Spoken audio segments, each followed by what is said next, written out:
Itong experience po na shinare ko ay nangyari nung madalas pa akong tumambay sa Star Mall, Alabang. Nagpapalabas pa sila ng mga indie film noon. Nestor na lang po ang ipangalan nyo sa akin, Sir Neb. Closing na ang store nun. Hindi ko na maalala ang pelikula pero yung sked na nakuha ko bago magsara ang mall. May 1 oras pa bago ang pelikulang panonoorin ko, kaya naman naglakad-lakad muna ako. Tumambay pa ako sa convenience store. Yung convenience store na malapit sa may swimming pool. Tumagay muna ako ng 1 bote ng Sanmig. Habang tumatagay ay naaagaw ng isang magandang babae ang atensyon ko.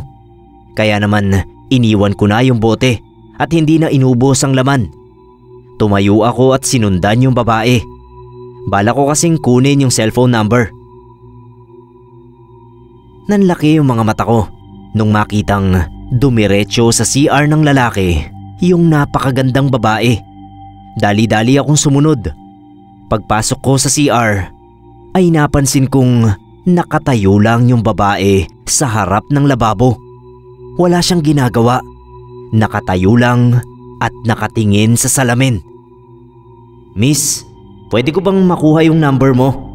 Lakas loob na tanong ko. Hindi umimik yung babae.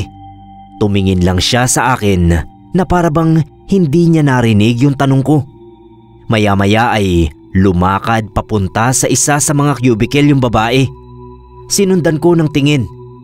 Biglang tumayo yung mga balahibo ko sa braso nung makita ko yung mga sumunod na pangyayari.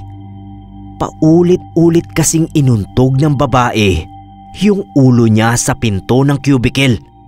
Sa simula ay mahina at mabagal na pag-untog lang, hanggang sa lumakas ng lumakas ang pag-untog at bumilis ng bumilis ang paggalaw ng babae. Para bang paulit-ulit na may nagpapaputok ng baril sa loob ng CR dahil sa lakas ng pag-untog ng babae sa ulo niya. Noong mga time na yon ay gusto ko na pong tumakbo, Sir Neb, pero hindi magawa ng mga paa ko. Para bang nanigas ang buong katawan ko sa takot. Dahil wala naman akong magawa sa nasasaksihan, ay nanalangin na lang ako na sana ay may pumasok na sa banyo. Baka sakaling mawala yung babaeng paulit-ulit na inuuntog ang ulo. Para talaga akong binabangungot ng gising ng mga oras na yon. Ilang ulit pang inuntog ng babae ang ulo niya bago lumingon sa akin. Maya-maya ay may pumasok na lalaki sa CR. Wala na yung babae sa harap ng pinto ng cubicle, pero nananatili pa rin akong nakatayo sa labis na takot. Hindi ko na napanood yung pelikulang dapat papanoorin ko dahil sa pangyayaring yon.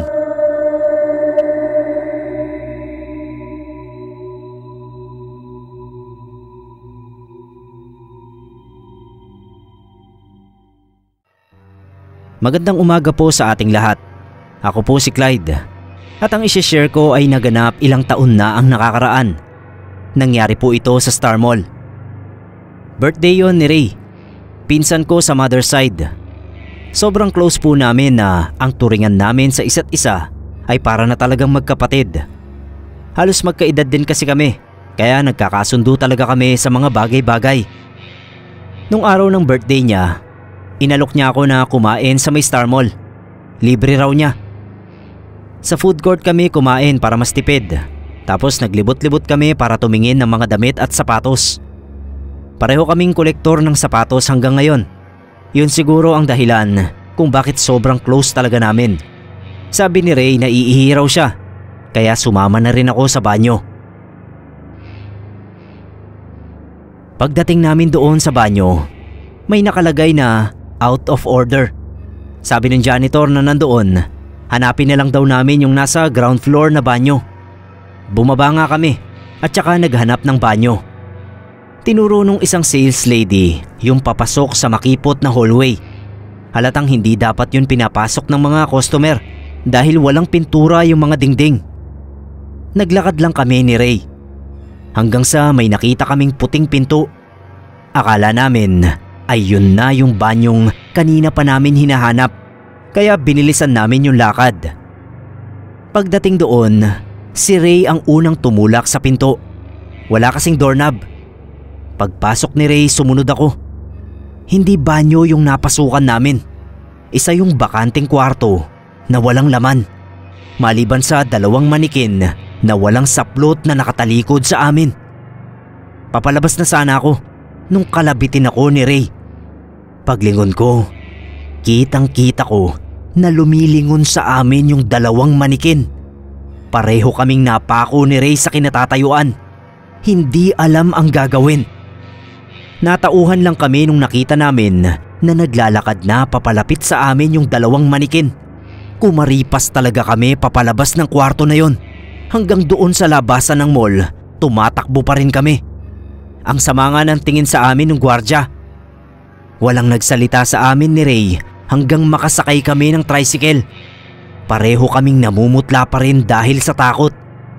Pagbaba sa tricycle, nakita kong nangingitim yung pantalon ni Ray.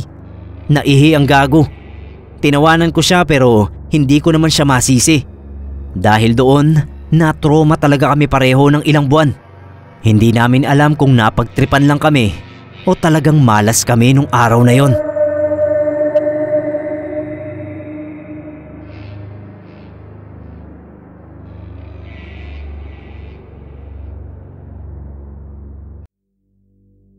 Share ko lang po yung karanasan ko sa nasunog na Star Mall Alabang na dating Metropolis.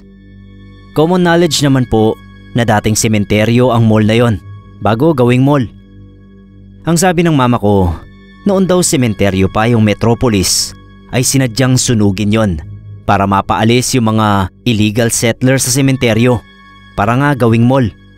Isa sa mga kakilala ni Papa ang nagkwento naman na noon daw ginagawa yon ay sobrang brutal ng ginawa sa mga bangkay.